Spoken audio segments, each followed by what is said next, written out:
The Kulmiye Peace, Unity and Development Party, also known as simply Kulmiye, is the current ruling political party in Somaliland.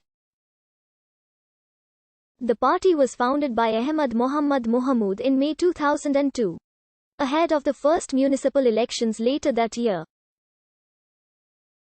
The party is mainly supported by people from the Habrajero, Habrawal clan and the Darod clans. In the presidential elections of the 14th of April 2003, its candidate Ahmed Mohamed Mohamud won 42.1% of the popular vote. He was narrowly defeated by Dahir Rayale Kaheen.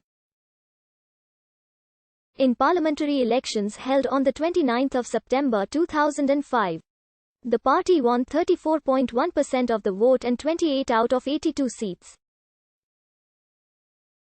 In the 2010 presidential election, Mohamud and his running mate Abdurrahman Salichi claimed victory and comfortably defeated Kaheen.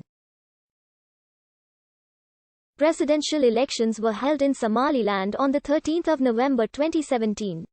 The third direct presidential election since 2003.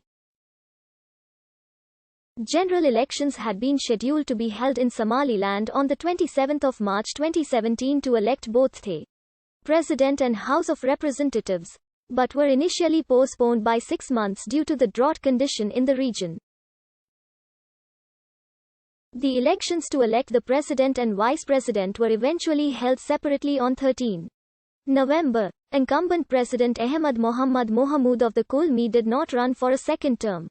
The result was a victory for the ruling Kulmiye party and its candidate Muse Bihi Abdi, who received 55% of the vote. This Somaliland-related article is a stub. You can help Wikipedia by expanding it.